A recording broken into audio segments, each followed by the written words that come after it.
Hello and welcome back. Today I'm going to take you on a little hike that's called Les Granges, and it's in Chamonix, so in France in the mountains, and we've just been here for 3 days on a mini staycation, and today I am snowshoeing for the second time in my life.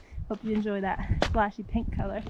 And I want to focus today on talking about hiking and the best ways to hike and leave the least traces you can when you're hiking and exploring the wild. I think it's a really important topic because all of us really enjoy spending time outside, but we also need to be conscious of the way we do that. So yeah, just addressing some of the tips and tricks that I've learned of leaving no trace and how to be the best hiker.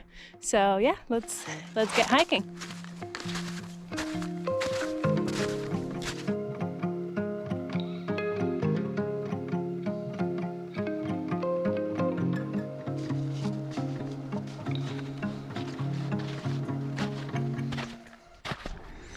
This is a map. This is a map of where we are. We started right here in the parking lot. We've been out for about maybe an hour. We're probably here, I would say. Yeah, we've got a lot to go. No higher. But also for context, we're at this part of the French Alps, or Chamonix, the Chamonix region. Chamonix is the town that's right here, and so we're in the little commune that's attached to Chamonix, and it's about a 10-minute drive, or 15 minutes drive more. Valorcine? Valorcine. I might be pronouncing this wrong. C'est ça. Aujourd'hui, c'est dans Valorcine. Alright, so the first thing I want to comment on today in regards to hiking is obviously the gear you use when you're hiking. So the gear that you use obviously has an impact, the garments that you wear and the brands that you support when you're hiking. So I think it's important to sort of go and make a list for yourself of all your favorite brands that are sustainable and that are supporting the planet in the best way that they can. So I think one of the great examples obviously is Patagonia. I think they're doing great work in terms of supporting the ecosystems and the people that work for them. So that is a brand that I personally appreciate in the way that they carry out their business model. I think another really important element is to reuse, reduce, recycle. So obviously if you don't need something, don't buy it just because a sustainable brand is making it. I think that's important to know. Oh my God. I thought Jake was gonna just leave us. He's right there, as you can see. Yeah, he's alive. Okay, that's good. What I was saying is that one thing that's really important is obviously, yeah, not to buy something that you don't need and to think twice before you purchase something. Another thing that I want to address is the fact that you can recycle clothing. So for example, this jacket, it's actually from Marlboro Company. I don't know if it has a relationship with the cigarettes. Hopefully not. But anyways, that is a jacket that came from my mom. So she's the one who purchased it and she's the one who handed it down to me. So what's amazing about that is that it's a garment that's actually living twice and maybe 3 times. Who knows if I can pass it down again. So I didn't have to purchase anything.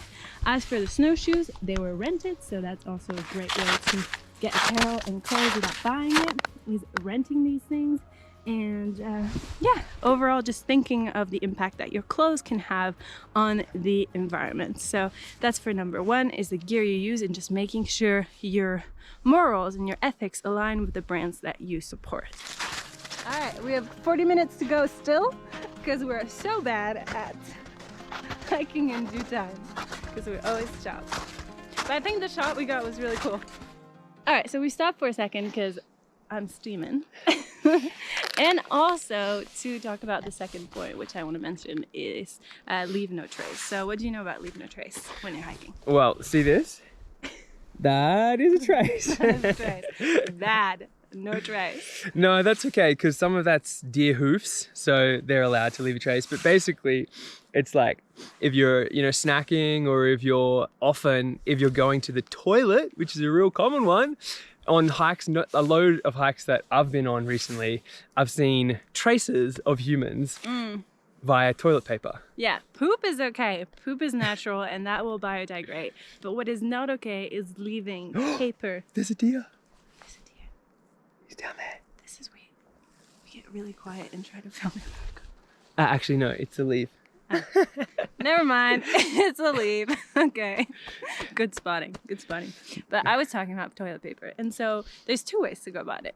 Either you suck it up and put the toilet paper in your pocket and hike it out. Or another thing that I've learned while I was being an outdoors guide back in my youth is that you can bring a Ziploc bag, and what you do is you duct tape around your Ziploc bag, okay?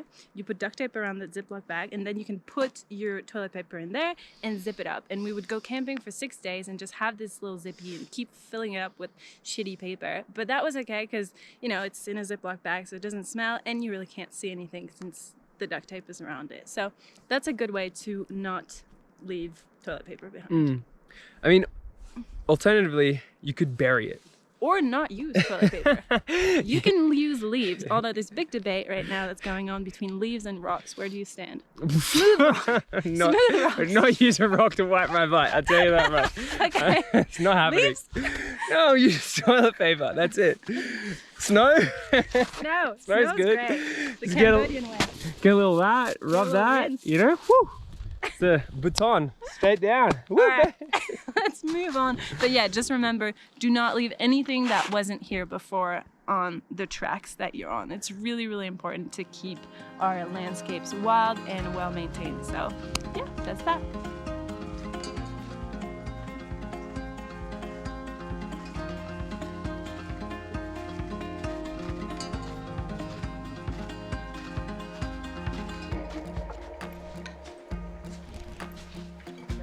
This place is so cute.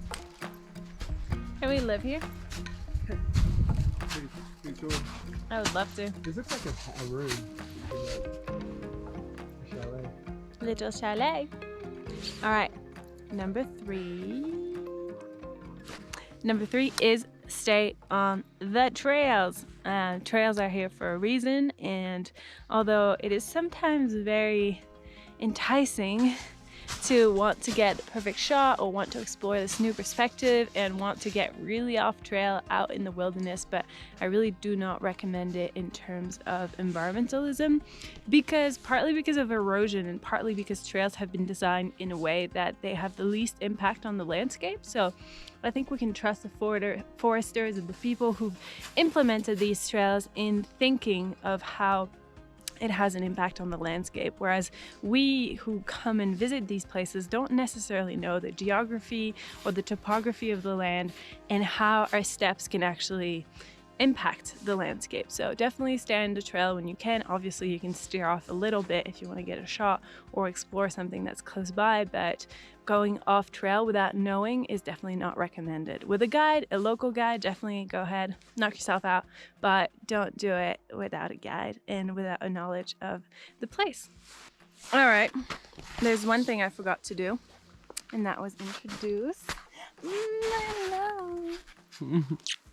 Check Rich Travel here with me, always. You should definitely check out his channel because he has a lot more videos than I do and a lot more experience doing that. And he has some awesome tips for GoPro photography and GoPro videography and anything film related. So check it out.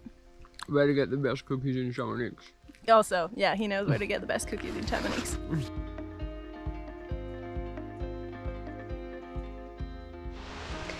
I think another important part of enjoying the outdoors is actually realizing that although spending time outside in the wild and in nature should be a right, I think currently it is a privilege. There's a lot of people who don't have the opportunities to get outdoors, to get to places where nature is clean and wild.